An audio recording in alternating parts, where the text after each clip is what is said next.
Are you a filmmaker or a content creator and looking for high quality music and sound effects for no additional?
What's going on, everybody? Welcome back to the channel. Big Dog Brett. Thanks so much for tuning in. Don't forget to hit like, subscribe, share, and become a member and support the channel. Gonna go ahead and kick you guys off and bring in Mr. Keith Carr. How you doing today, sir? Hey, how's it going, man? You got to zoom in on that stash, man. That thing's awesome, dude. Right? Yeah, it's close. Yeah. Oh, how's everybody doing tonight, man? We doing good over here, man. How y'all doing? Man, I'm just excited to get college football rocking and rolling again. Had a great video earlier today. Actually, we had the video yesterday, finished up the editing last night, posted the video today. Dean Legge was on the show, some great content over there. So you guys get a chance, go watch that video and go check out Dean Legge. Lots of good stuff. And there's going to be some interesting stuff that's going to be coming out from those guys here pretty soon. So not gonna spill the beans. Go check those guys out. You guys won't miss. You guys won't want to miss that. So, I'm so excited. I can hardly sit still. I feel like I had about 10 Red Bulls and I hadn't had nothing but water. So, yeah, it feels like. I mean, I know we're just over a week away, but man, it's felt like forever.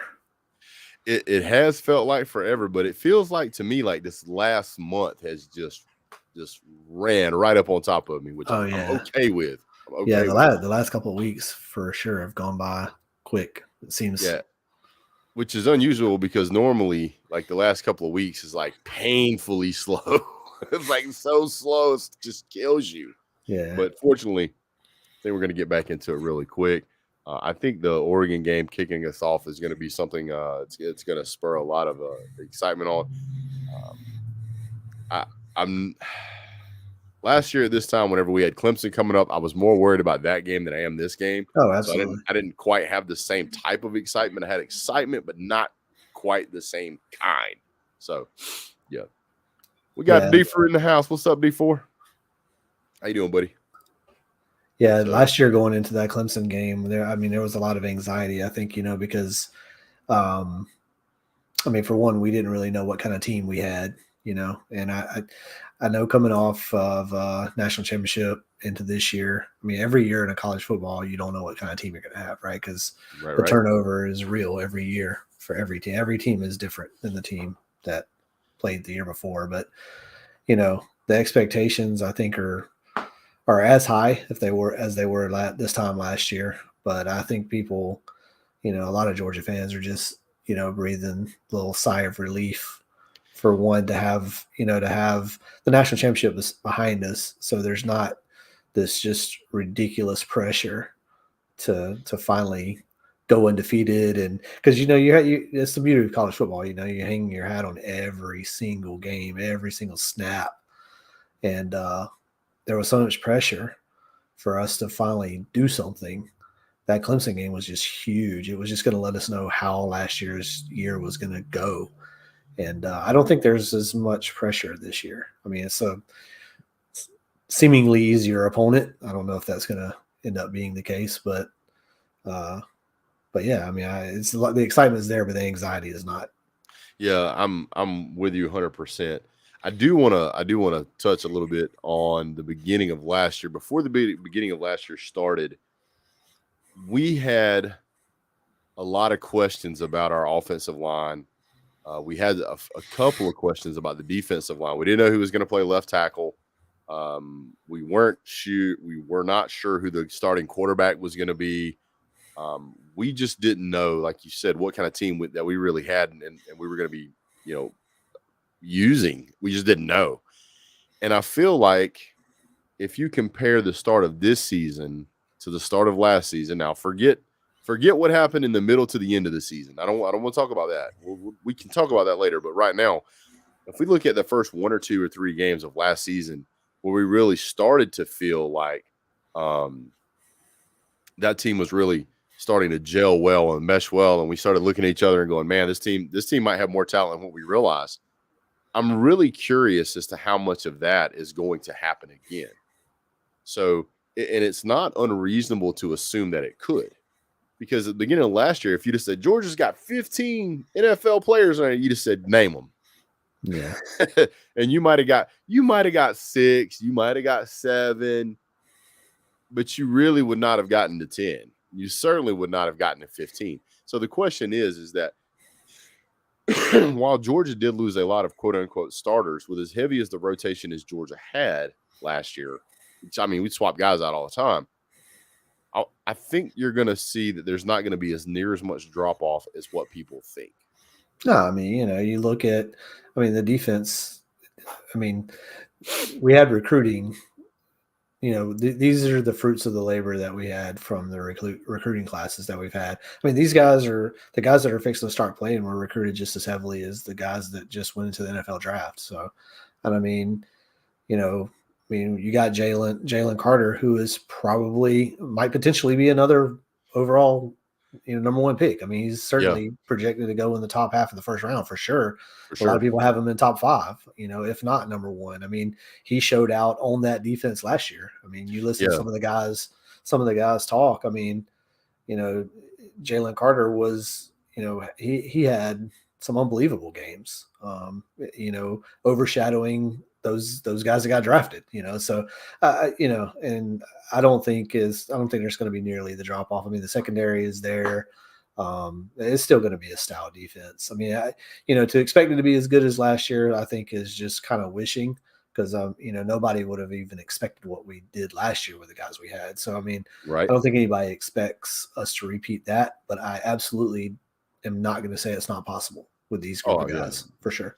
Yeah, absolutely. Now, one of the things that I want to point out is so that people better understand, I kind of think what you were getting at was if you look at how good Jalen Carter was in the group of people that he was playing with, and he was able to shine in that group, while you may not necessarily be a NASCAR fan, and I'm not a huge NASCAR fan, but here's what I would compare that to. All those cars going around the track together, they all look like they're moving at about the same speed. So nobody really looks all that impressive. Taking into consideration, those cars are still driving 180 miles an hour. So if you had a car that all of a sudden was just standing out from those cars and just moving forward in the pack, you're like, wow, that's a really good driver. Well, you would then have to say, yeah, not only is he a really good driver, he's doing that amongst cars that are still doing 180. Mm-hmm. So that should give you a pretty good comparison about how good Jalen Carter is. I think he's going to be a name you're going to constantly hear. So, yeah, absolutely.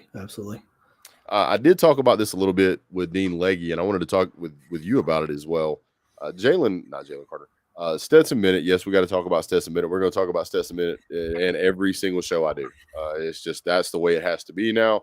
I am a Stetson fan, and I'm going to remain a Stetson fan no matter what happens, because we owe that guy more than we'll ever be able to repay. So I got to put it to you that way.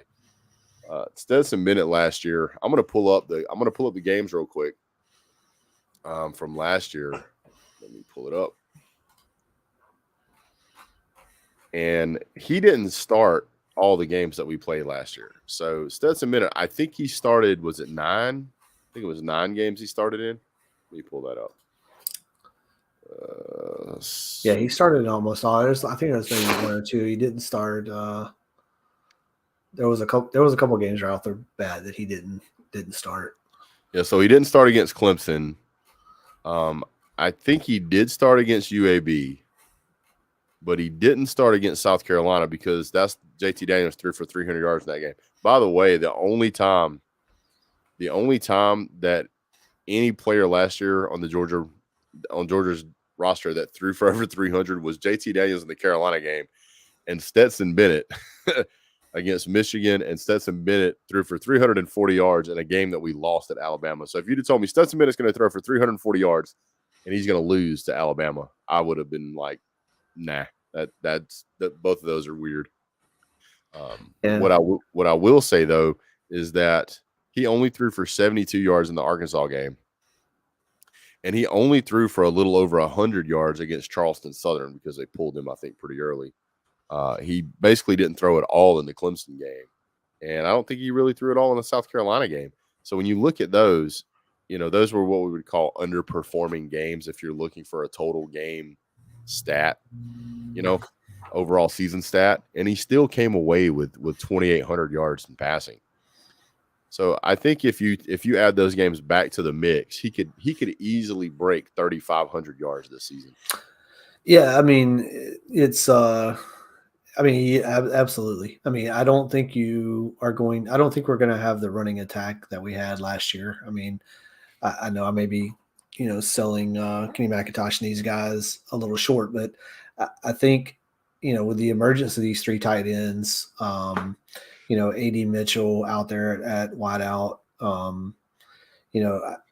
I think Georgia is going to be a more pass heavy offense than they have been in recent years, probably ever under Kirby. I really expect us to throw the ball a lot. And so it really comes down, I think, to how competitive the games are going to be.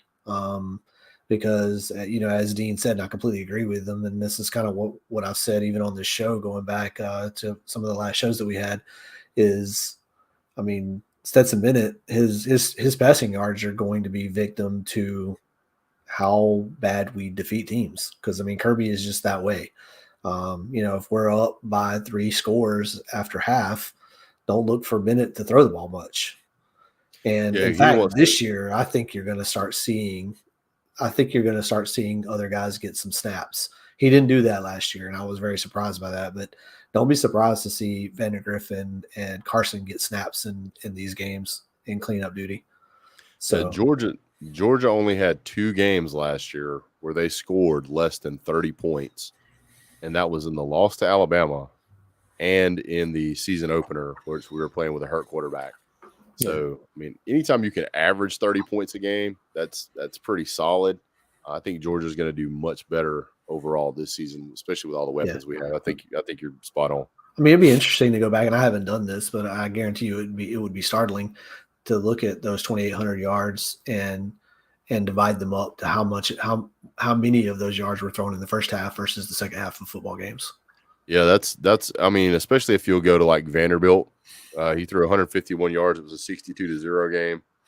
Auburn 34-10. Missouri, he threw for 255, and it was 43-6. I mean, just going back and looking at these numbers, it just blows my mind.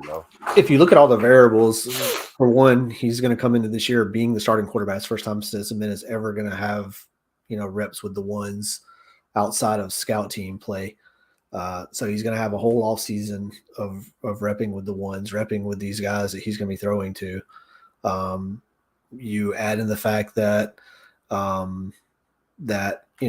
guess conventional wisdom is going to say that teams are probably going to be more competitive with us than they were last year. If you believe that the defense is going to fall off at all, because these other SEC teams that we're playing in the East State, they have some quarterbacks. Hendon Hooker is supposedly going to be tough. So I mean, we might be in games that we weren't in last year. So we might be throwing the ball. We might be having to score points in the second half in games where we traditionally haven't been. And so you add all that together. You add the fact that Stetson's going to start all the games, barring an injury. He absolutely could make up the 700 yards from last year and hit 3,500. Absolutely. Yeah, man, it's gonna be a really good year. Sarah's got a great idea for you guys. Take a moment and hit the thumbs up button. I think we've only got like 5 likes on the video, and there's a bunch of people in here, so I think we can do better than 5. I mean, I'm sure we can. So guilty. I just said you guys bump that. It helps the YouTube algorithm kind of get us moving along, so it spreads it out across the YouTube stratosphere or whatever you want to call it. So let's talk a little bit about who do you think is going to be, other than the tight ends, where you're not allowed to pick a tight end, but who do you think is going to be the standout player on the we'll just do the overall team this year. On the overall team? Yeah. I mean, I think the person everybody's going to be talking about is Jalen Carter. I really do. I think he's going to be the Jordan Davis this year. I mean, I don't, he doesn't have the size of Jordan Davis, but I mean, he's going to be, he's going to be explosive. He's going to be making plays. He's going to be obvious on the screen when you're watching football games. Sometimes on the defense, that's not the case, Jordan Davis had that last year. If you didn't watch Georgia and you watched them play, you would see like, who's this big guy chasing people down? I think Jalen's going to be making those plays. He's going to be in the backfield a lot. You're going to hear them talking about, his draft status and all that. So, I mean, I think he's going to be outside of Stetson Bennett, obviously. Stetson Bennett's going to be talking about the most. The media is going to be in love with Stetson Bennett this year. But, I think Jalen Carter is going to be huge. I think Brock Bowers is going to be huge. I think those are the 2 superstars on the team, right? I mean, your offensive superstar is Brock Bowers. Your defensive superstar is Jalen Carter. I mean, I think they are both ESPN elites or ESPN All-Americans. Yep. So look forward to hearing those guys. And I think Kenny McIntosh is going to have a huge year. I think Kenny McIntosh is going to have a big year. I think Nolan Smith is going to have a big year. But I've got 2 guys circled here for what I think is going to be the wow factor. The guys that's just going to make your mouth fall open whenever you see them play. And I think it's going to be Ladd McConkey and A.D. Mitchell. Yeah, I think McConkey is definitely. I mean, with the injury to Arian Smith, I think he's going to. I mean, he got a lot of playing time last year, but and he didn't disappoint. I mean, he was awesome. So I mean, I think everybody's going to be cheering for him. He's a great story. He's got another great story. You're right. Yeah. So I mean, absolutely. I think McConkey's going to be huge. McConkey not only has great speed, he has great hands. And if you watch Ladd McConkey when he plays, he's not scared to contest, but he's such a good route runner that he rarely has to make a really contested, rarely makes a contested catch. So he has this particular play that they like to do where they will bounce him kind of to the outside, almost like he's a running back. That running back that normally makes that catch. The ball is snapped. The running back runs at the line and then swings out to the right and then catches the ball. Ladd McConkey actually has this really weird thing where he turns his back, like he's running straight, and then he turns back and catches the ball here, and then he immediately turns all the way around and runs in. It's when you watch it, you're like, wow, that's a really cool. But then when you see that and you see all of the physicality that it takes to do that properly, and the amount of trust he has to have in the wide receiver to get that block for him so he doesn't get blasted, dude, it's incredible. So yeah, I mean, I think that's the old talk about Georgia is the defense, but I think this offense is going to be one of the best offenses Kirby's had. Yeah, I think that this will be the 3rd year under Todd Monken now. Yeah, and it's the first season where we haven't had quarterback controversies since before Jake Fromm. Yeah. We haven't had anybody really to contest. There's been no talk whatsoever from Kirby Smart in the offseason about we're going to go with the quarterback who gives us the best option to win, and we're waiting to see who that is. What he has said is we're going to go with the quarterback who gives us the best chance to win, and we believe that's Stetson Bennett. Yeah. Well, I mean, the reality is for Stetson Bennett, I mean, the dude this year, I mean, I know he won a national championship, but you just look at this year. When he starts for the Georgia Bulldogs, he will have beat out 2 5-star quarterbacks and a 4-star quarterback sitting in the quarterback room. He's also beat out 3 quarterbacks that are now ex-Georgia quarterbacks that are going to be starting for Division I teams. Mm-hmm. Right? So you got DeJuan Mathis, JT Daniels, Matthew Downing, all starting for D1 schools this year. And there's 2 5-stars and a 4-star sitting in the room with Stetson Bennett. And Stetson Bennett is going to get the snap at Oregon. So, I mean, say what you want. And somebody on the Georgia coaching staff, believes that he's better than these guys. And for everybody that's watched, I mean, he brought the national championship home. So, I mean, say what you want. This dude's earned it. I mean, you talk about too. I mean, he transferred away, but came back, and so he grew up a Georgia fan. So, I mean, I'm a fan. I'm a big fan now. One thing I do want to point out is that there is one quarterback on the team that has a higher completion percentage and a better touchdown to interception percentage. Do you know who that is? You talking about in games? Because the only ones that's played in a game is Carson Bennett. Well, Vandergriff had 1 attempt, but he missed the pass. I'm actually talking about the highest rated you talking about ratings goes is Kenny McIntosh. Kenny McIntosh, yeah, 1 for 1 with a touchdown. Yeah. That's right, 1 for 1 with a TD. 1 for 1 with a TD, man. Hey, about 1,000, I only had 1 at bat, and that was a hit. Hey, that's all right. That's all right. Statistically speaking. That's right. What's up, JT Thompson? Make no mistake, if when Georgia loses the game, the backup 5-stars will take over. I don't believe that.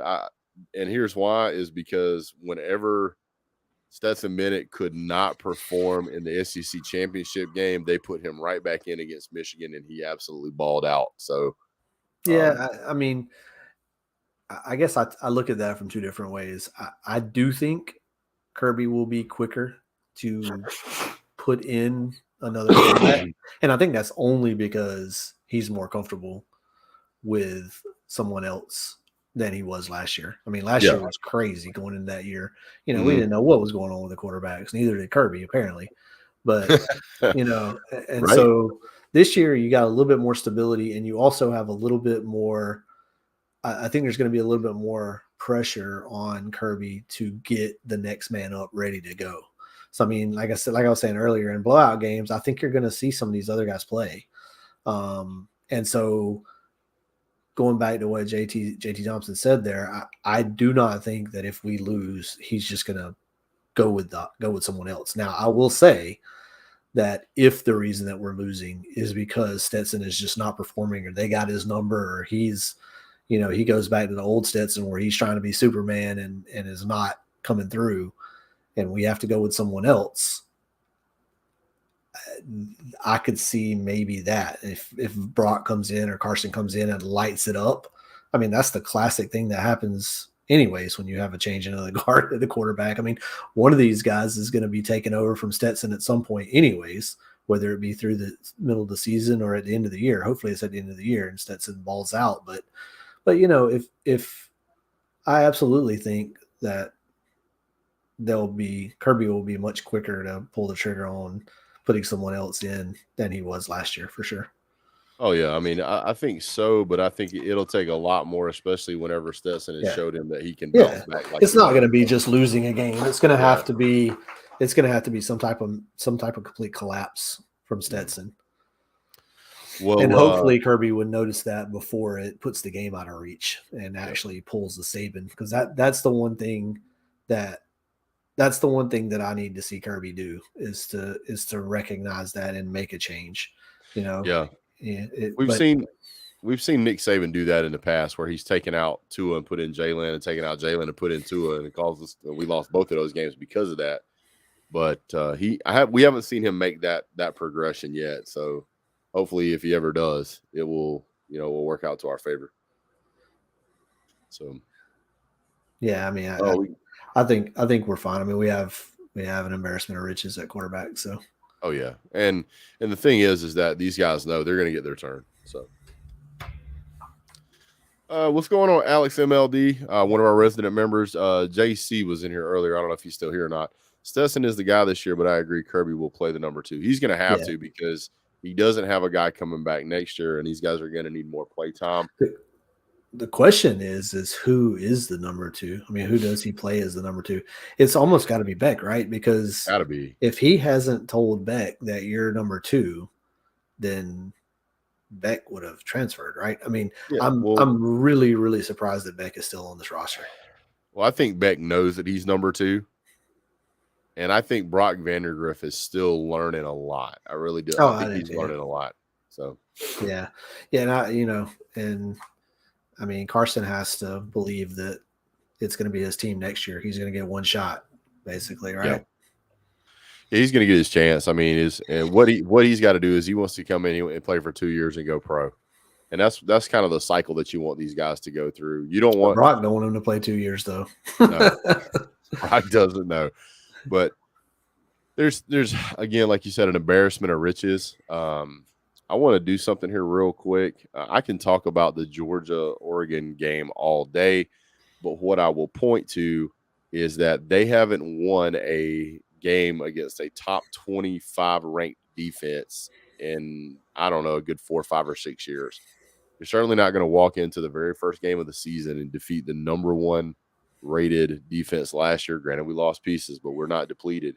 You're not going to walk in and just smack around a Kirby Smart defense. Even SEC teams can't run the ball against Georgia.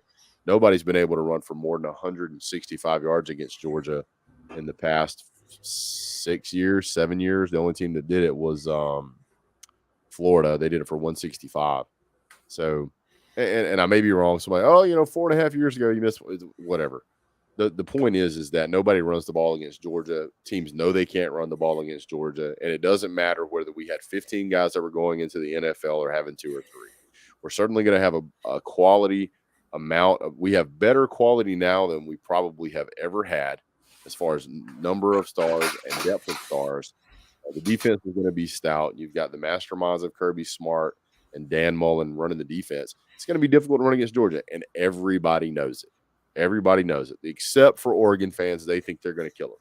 I don't know where they came to that conclusion, but I can tell you right now, if Oregon played Kentucky tomorrow, I would pick Kentucky. If Oregon played Tennessee tomorrow, I would pick Tennessee. If Oregon played Ole Miss tomorrow, I would pick Ole Miss. If Oregon played Alabama, for sure I'm picking Alabama. If Oregon played Arkansas, I'd pick Arkansas.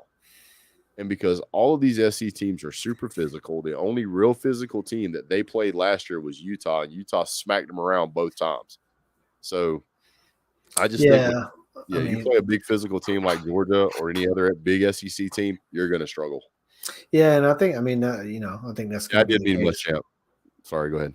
I think that's going to be the case for most of the teams Georgia plays this year. I mean, like I said earlier, the recruiting that we've done over the past 5 or 6 years is we're kind of seeing that come to fruition, because I mean, we got, all these SEC teams and all college football teams, they got studs. They got guys that are going to line up and play tough football.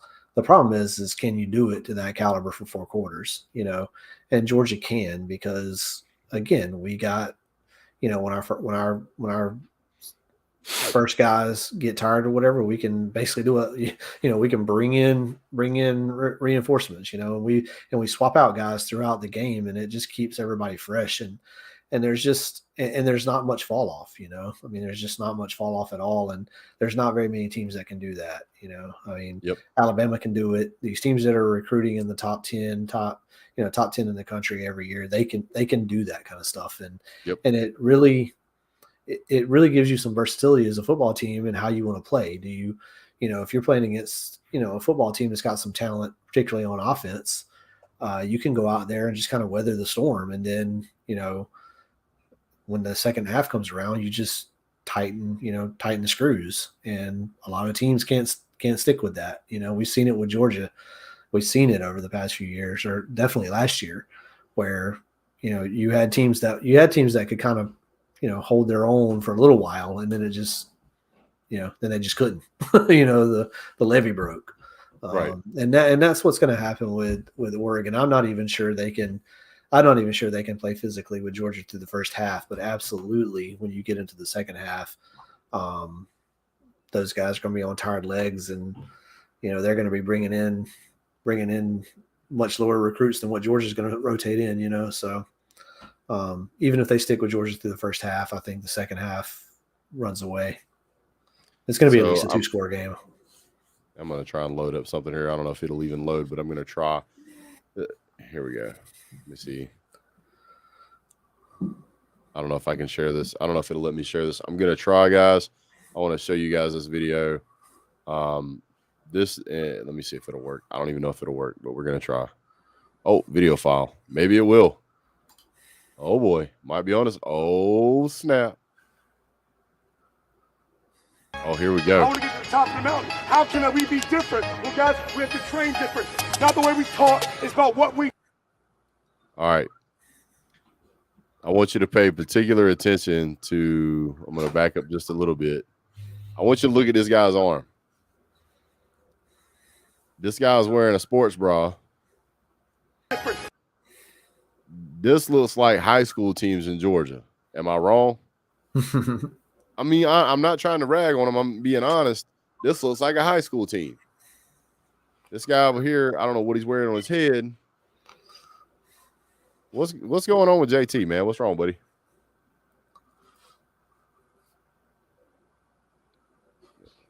Yeah, just stick around, man. Don't worry about it. Just stick around. You're good, man. Sarah's good. You're good. You guys just move on. Let it go. Not the way we taught. It's about what we do. All right, you saw how they stacked up all them plates right here, right? So let me back it up so you guys can see these plates. Look, they're stacking these plates up. It's 45-pound plates.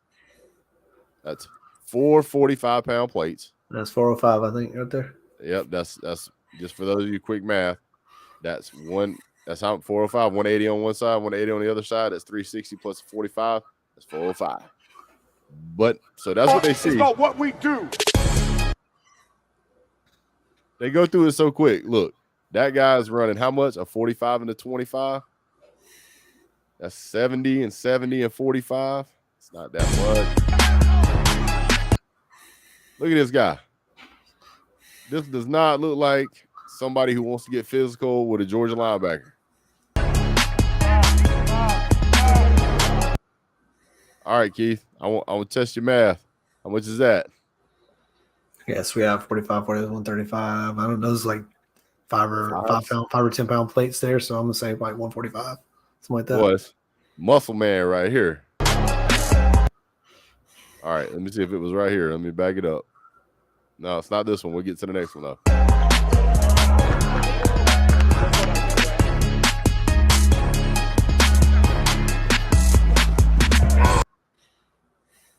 All right. So basically just what do you see in the center of this frame right here? Somebody tell me what you see. What I see is a pair of Hanes socks. That's what I see right here. I believe you spend a little time in the weight room from time to time, Mr. Carr. Yeah. What do you think would happen if the coach came in and saw you wearing socks in here lifting these kind of weights? Yeah, I mean, it looks like I don't know if they got some fancy little pad or whatever to drop the weights on, but yeah, usually you're in shoes in a weight room, that's for sure. But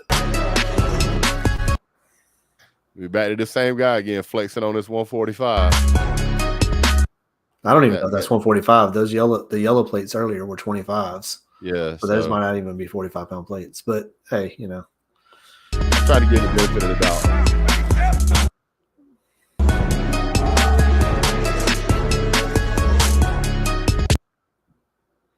What you see right here in the center of this frame, Keith? Got on socks. Fresh pair of Hanes right here, man. Fresh pair of Hanes. They don't want to scuff up the hardwood floor in their weight room. They don't want to mess up them new cleats they're getting, man. That's what it is. It's those new cleats. They're scared to mess them up.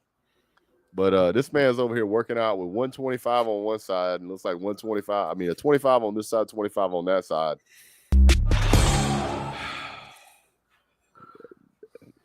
Disappointing to say the least. I watched that and I just went, wow, man, I hope you guys don't think that's what you're flexing with. That's what you're flexing with. Yeah, I just, those, people look at those things and see different stuff, but I never seen I never really, I don't know if it's good form to have a highlight video that's just comprised of you running and lifting weights. It's like, you put some football highlights in there because, I mean, some people are impressed by weightlifting and some people aren't, because there's a whole lot more to go out there and playing football than slinging around some weights. I mean, I don't know. It's just not that impressive to me. It doesn't matter even if they showed him bitching 405, that's cool. Throw me some football in there, man. If it's the hype video. I want to see you make some incredible catches. I want to see a running back just burn 4 or 5 people with some juke moves. Or show the campus, What's that? Or show the campus. Yeah, show something cool. Show something that'll give you some pride. I mean, I don't care about watching the football players lift weights. I mean, I guess there's people that may, but watching people lift weights and then especially watching them run in workout clothes on a track, it's like, that's just, I don't get it. It's not hype enough for a hype video, I guess. Yeah, that's not hype enough. That's not hype enough for a hype video.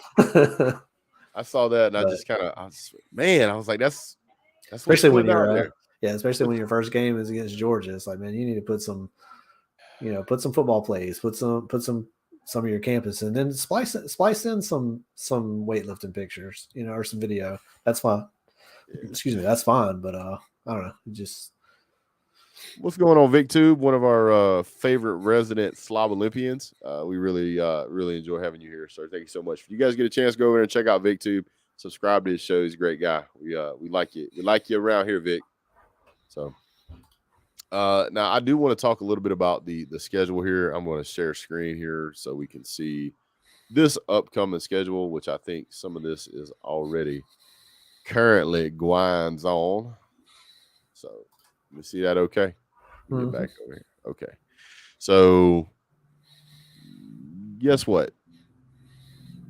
We're right here. We are right here. We're right here. Just 2 days away. Lunchtime, Western Kentucky versus Austin Peay. Not a sellout game, but something to watch till Nebraska comes on in Northwestern. It's a little something. There's only like 2 games I'm really going to watch this day, to be honest with you, and it's going to be the Florida State game and the North Carolina game. The rest of them I don't really care anything about. No. It's no secret I'm not a Nebraska fan. I hope Northwestern beats them, but we'll see what happens. But, man, it's going to be good to have college football back on the TV. Absolutely. Then we'll go down to Thursday. God, I hate Thursday games. Pittsburgh's playing. We got ranked teams playing on Thursday for some insane reason. Oklahoma State, we'll see how they look. Even if these teams win these games, you're not going to see any change until well after Monday, and I'll show you why here in just a minute. Tennessee should beat Ball State. For as many people to be as hyped about Tennessee as they are, you would think they'd be ranked in the top 25, but they're not. But they will likely be ranked after the first week. Let's see here. I'll take Pittsburgh over West Virginia. I'll take Oklahoma State over Central Michigan. I do want to see what Missouri looks like just because we're going to play them. And Tennessee, I got to point this out to you. Tennessee and Tennessee fans, you guys keep saying that you're back and whatnot, but here's the problem. You guys aren't ranked, and freaking Wake Forest is. Y'all got to fix that, man. Y'all got to represent the SEC just a little bit better. Missouri, well, we're not worried about you. Then we get games on Friday. I'm a quasi-Sparty fan. I like watching the Sparty play. A friend of mine is a Sparty's fan, so kind of got me watching those guys. So I like watching Sparty. They should win this game. And then there's really nobody else here until Saturday rolls back around. So here's where we'll this is September 3rd. not going to get into all the picks of this because there's just a lot here. We'll get that next week. But then we have a Sunday and a Monday. So we have a Saturday, this Saturday, finally week 0 starts. Then we've got Thursday, Friday, Saturday, Sunday, Monday. Geez, you got a lot going on here. So talk about a real kickoff to college football. This is where it really begins this next Saturday. But in the meantime, we get a few teams to watch. I'm really interested to see how Hendon Blendon Hooker does at Tennessee versus Ball State. I wouldn't be surprised if they get upset. Yeah. I mean, it's cool to have some college football on. I'm interested to see, like you were saying, I'm kind of interested to see what Florida State does. Of course, they're playing against a team will admit never heard of, but I don't know who they are. Don't know where they are. Could point them out on the map, but they're just not one of the. It's just not one of those teams that you see play every year. I don't know if it's maybe somebody in the chat knows who they are, but I've never heard of them. I joked with some of our Florida State friends that like, who is it that y'all are playing, man? Like, where'd y'all find these guys? This is the new. What was the other one they played? Bethune-Cookman. Yeah, Bethune. Bethune-Cookman. I think Florida State was the people that was the team that found them too. Then people started scheduling them.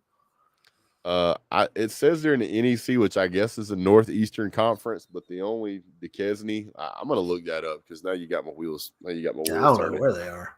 I don't know. Maybe it's one of those colleges. Pittsburgh. Hey, I was just you were right in their backyard, man. There you go. Yeah, I've been there and I don't even know who these guys are. I tripped over it. Oh man. But Duquesne, apparently. Let's see. TCU blew out Duquesne 45-3. Oh, but I do want you to prepare yourself because Duquesne beat the Sacred Heart in the spring season debut. Okay, yeah. So here's some other names from teams in that same conference: Merrimack, Long Island, St. Francis, PA, Wagner, Thomas More, and Youngstown and Stonehill. I'll be surprised if you can say you've heard at least 3 of those. I heard none of them. But Florida State, they get somebody to beat up on. They got LSU, I think, week 2 or week 1, whatever, however people are calling it now.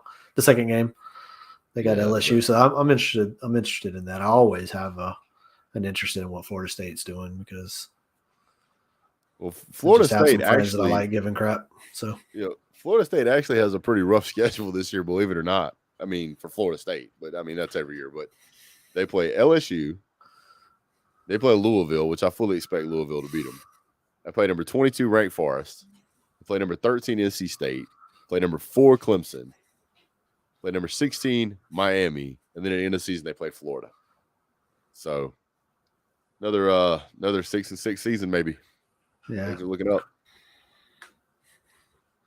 And they got to get it started at some point. I mean, they'll turn around. They got to find a coach. I mean, I don't know if Norvell is the guy, but we'll see. Well, Mel Tucker certainly was not the guy. Mm-hmm. I mean, there's tons of.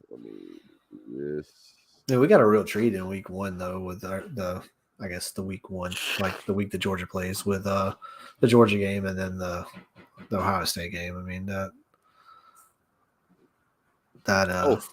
definitely. That's awesome to have that kind of caliber play right off the rip. So, well, Georgia's season schedule this year, we only have 2 teams that are not Power 5 conference teams that we play. Everybody else is Power 5. So Samford and Kent State are the only 2 teams that we play that are not Power 5 conferences. We can't help that Georgia Tech's not as good as they used to be, but still Power 5. We scheduled Oregon a home and away game with those guys. Samford has been ranked in the past a couple of times, but not real recent. But I mean, it is what it is. So, yeah, I mean, but Georgia's got a very favorable schedule. So, we've got you know, you hear some people say Georgia's going to come away with 3 or 4 losses this year, but Somebody's got to explain that to me. mm-hmm. Let's see. I may try to go to the Mississippi State game. Dang, that's too far. I'm not driving that far. Might do Georgia Tech. Yeah, I went to the Tech game last year, and it was hilarious, man, because it was at Tech, right? So it was downtown Atlanta, you know, and the one of the big buildings right next to the stadium, that like the face of the building facing the stadium had a big marquee across the top that said "Go Dogs" in black and red. Like they put lights up there to say "Go Dogs" across the top of the building. Right next to Bobby Dodd Stadium. It was fantastic. I have a picture of it somewhere. Not welcome in your own stadium. Yeah, your own town has a big billboard right beside the stadium that says "Go Dogs." You're in the biggest city in the state of Georgia. You're the biggest team in that city as far as college football goes, and you're still considered a little brother. Well, that's the funny thing, you know. I listen to sports radio up here in Atlanta all the time, and it's funny because you have a small, you know, you have some Tech fans that are really really salty about the Dogs claiming Atlanta. You know, yeah, Atlanta being, you know, basically dog country. Yeah, but it is funny. It is funny because they absolutely are. I mean, unfortunately for Tech, you know. Well, they're just not a football school anymore. That program has gotten so off track and so sideways. I don't think Nick Saban could save it. I'm just being honest. Michael Hogue said we're forgetting about Purdue and Penn State. We'll get to those guys probably in the next couple of videos. Tennessee is going to steamroll Ball State. We'll see. Yeah. I wouldn't be surprised if they didn't, because that Tennessee seems to have absorbed Georgia's curse, and they can have it. Well, everybody is super high on Tennessee, right? I mean, you know, so I'm not seeing it. You know, I that's what I'm saying. I want to see it. You know, I mean, I've seen this Hendon Hooker dude on people's short list for Heisman's. You know, so it's like, I don't know. I mean, he played well last year. Don't get me wrong, and I'm sure he'll be. I'm sure he'll be, you know, a great quarterback. I just, you know, I mean, to win the Heisman, to even be talking about the Heisman, you got to have weapons to throw to. I mean, you know, they ain't hardly anybody, especially a quarterback. Hardly any quarterback's ever won the Heisman by himself. I mean, you go back and look at the quarterbacks that have won the Heisman recently, and they have superstars to get the ball to make them look good. So, right, and the thing that you need to look at is that his number one receiver last year was Tillman, and Tillman does well. Tillman was a 1,000-yard receiver last year, but the next two guys went pro, so they're gone. Then they got two guys under them, and now the two guys that got under them, Jalen Hyatt and Princeton Fant. You know, they're not bad, but they're not Cedric Tillman. I got a couple of decent running backs, Jabari Small and Tyvon Evans, but I mean, just to be honest with you, there's not enough here that was added to this roster to make me think that this team is going to be that much better. They're going to be a good team. They're going to be better simply because they have more experience with Hendon Hooker at the helm, but the same could be said for UGA having Stetson Bennett back. So whatever you would gain by him gaining a year, you're gaining the same thing with Georgia, with Stetson Bennett. Yeah. So if you go back and look at that game, I think a lot of people just think that Hendon probably has a bigger upside than Stetson. Does he or does he not? I mean, I don't know. Well, here's the thing. So here's if we go back and look at the Tennessee game real quick, Hendon Hooker threw for 244 yards. He was 24 for 37. I mean, that's pretty doggone good. Yeah, I was gonna say he had a good game against us for sure. Yeah, he had a good game, and it still ended up being 41-17. Now, I don't think Georgia's defense is going to take a step back. I mean, I don't think Georgia's offense is going to take a step back, and I'm just pretty sure Georgia's offense is going to be better. So whatever we lost in defense, we're going to more than make up for an offense. So you still got to overcome 41 points. and I just don't see Tennessee doing that. You went Yeah, 5-5 last year. Was that one of those games that was close, relatively close at halftime, and then we just took it Yeah, away it in that was second half? it was 27-17 at the half. So it was a 2-score game at halftime. So And then it was no, it was 24-10 at the half, excuse me. But yeah, still 2 still scores. 2-score, yeah. And then Georgia scored 3. Georgia got a field goal in the third quarter and then 14 more points in the fourth quarter. And they finally got a scrub touchdown there at the end. Because it was basically 41-10, and they got that scrub touchdown. Yeah. So, they played clean. They had 6 penalties for 40 yards. That's pretty clean. They only averaged 1.5 yards per rush. They only had 55 yards total. They threw for 332 yards. Guys, this was not on Hendon Hooker. No. He had a great game and couldn't beat Georgia. I don't see much change. I mean, that's a pretty good slash line considering the fact that they couldn't run the ball. Well, he actually had one of the highest passing yards against Georgia of anybody. He had a really good game. I remember watching that game, and I remember going into that game, everybody talking about him, and I remember saying, "Yeah, this dude's legit." I mean, he did everything he could, and I remember him. If I remember correctly, he got roughed up in that game pretty big, and he stayed out there and kept playing. Yeah, I don't think it was. I think he was on his back quite a bit, but. And keep in mind that was played in Neyland Stadium, and that place was at capacity. I mean, that place was rocking. Yeah. I mean, and that's, I won't say they got embarrassed. I think they did just as good or better than anybody else did all season, with the exception of Alabama. But I do want to point this out. Let me back up one more screen here. If we go back to the 2021 season, people don't seem to take this into consideration. Tennessee scored 17 points. Alabama scored 18 in the national championship game. Other than the game where Georgia lost to Alabama, nobody scored as many points than Alabama and Tennessee. It was 17 and 18. Everybody else was 13 or less. Mm-hmm. So they did a good job, but they're not going to just walk out there and run Georgia over like some people are saying. I don't buy that. I also don't buy that Kentucky's going to do that to Georgia. They're going to have. I mean, they're going to have to run the ball. That's the thing. I mean, anybody that wants to beat Georgia is going to have to run the ball, and that's the hard part, right? I mean, Georgia has good enough corners to play with any receivers that we're going to face this year, and so if they're not going to force the linebackers come up and respect the run, if nobody can do that, then it's going to be tough sledding. I mean, that's football 101, right? But nobody's been able to really run the ball on Georgia. So, yeah, like I said, I don't see that happening this year either. I mean, it's going to be nearly as tough as it was last year, and nobody was rushing the ball last year. I mean, what was it?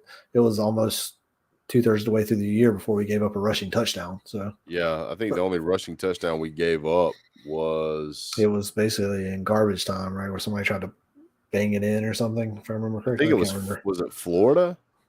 Yeah, I can't remember who it was. I think it was Florida with a garbage touchdown because they had 7 points. But I can't remember exactly. But what I will tell you is that if you go back and you look at whenever Georgia lost to Alabama 41-24, Alabama only rushed for 115 yards. That's it. The rest of that was on Bryce Young's arm. Yeah. And that's why when Georgia made the adjustment, Georgia goes out there and takes that away from Bryce Young, and all of a sudden the game's over. That's why we won by double digits. If you go back to 2020, where Georgia lost to Alabama again, so I'm going to bring that game up, and I'm going to bring up the game we lost to Florida, which that was just fell apart in that game. Team stats. Alabama rushed for 147 yards, and Florida rushed for 165. So nobody is running the ball down Georgia's throat. That's just not happening. We go back to 2019. Georgia lost to South Carolina and to LSU. LSU was an absolute monster. That was a banner year for them. Team stats for that. They only ran for 132.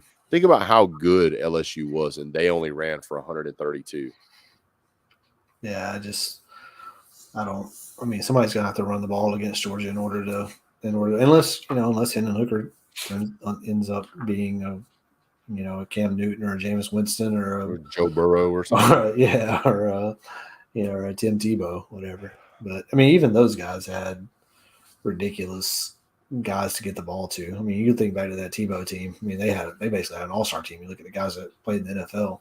Yep. So, I mean, Tebow's great. Don't get me wrong. He's a great college quarterback, but that team he played on was ridiculous. You go back and just look at the roster, Florida's roster when Tebow played there. I mean, you got Percy Harvin that was on there. I mean, this dude's electrifying in the NFL. Of course, say what you want about Aaron Hernandez, but he was there. He was freaking incredible.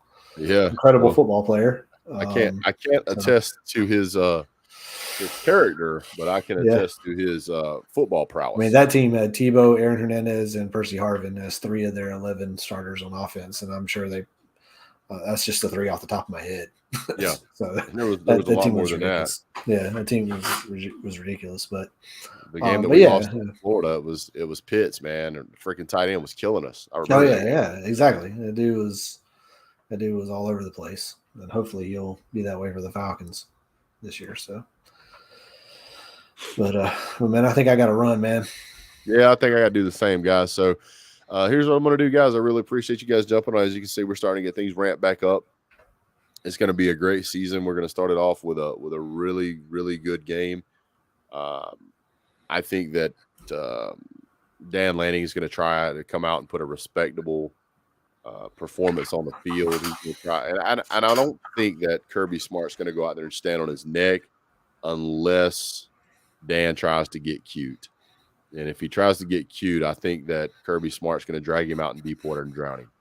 I think they're going to have a conversation before this game's ever played, and it's going to basically be like, look, I understand we don't have the players. We're going to come out and play our best, but if you guys know you're going to kill us, kind of give me the nod, the wink, and we'll just kind of back everything off so we don't get killed. It's just interesting that they're going with Bo Nix. I mean, did they actually say they're going to go with Bo? I mean, I don't know. I mean, I think that's the what everybody's thinking. But why would you take a veteran SEC quarterback, drag him out to the Pacific Northwest, and not play him? Yeah, but it doesn't make sense. He has had like 0 success against Georgia, so I mean, I don't know. Yeah, maybe they think they can do something that Auburn couldn't do, but yeah, it's they keep touting this offensive line, this defensive line, guys. I don't know how else to tell you this. You can keep calling me a homer all you want. Go back and watch my videos against Michigan. Go back and watch my videos against Oklahoma. This is not me bragging. This is me reading the tea leaves of what I've already seen before. Other conferences come to the SEC, and when they play elite SEC teams, they generally will stay close, and then once they get out to the end, they lose. Now, Oklahoma gave us the best fight. That was a great game. Loved that game. I lost 5 years of my life watching that game. But after Kirby Smart got some people in house with what he wanted, you saw what happened in the Michigan game. And they had Heisman candidates on that team. And you didn't hear that guy's name called twice in that game. So just telling you. Dan Lanning was taught by Kirby Smart. It just is what it is. And Georgia made Aiden Hutchinson a non-factor. In fact, like one of the most embarrassing clips of Aiden Hutchinson in college was him getting just railroaded. I can't remember who it was, but flattened. Yeah. But, so I said that I did a show with Mark Rogers on the Michigan channel, and he asked me, what do you think is going to happen with Aiden Hutchinson? I was like, how much of a factor do you think he's going to be? I said he's going to be a non-factor. I was like, here's what's going to happen. He is going to be a non-factor. Georgia's going to watch wherever he lines up, and the ball's going the other way. And they're going to do that all night. And they're going to take him completely out of the game. That's the best and really the only player you have on defense, and Georgia's going to do what it does. And that is exactly what happened. So take notes, Oregon fans. I'm not trying to be rude. I'm just trying to clue you in. This is a very physical, mean, large, deep, and talented football team with an extremely talented coaching staff. You're in over your heads, gentlemen. I apologize, but you are. Now, that's pretty much all I got. So, all right, man, I'm going to jump off. I really appreciate you guys being here. You guys take it easy over there in the comment section. Be friendly. The season hasn't even started yet. Right. We all on the same team.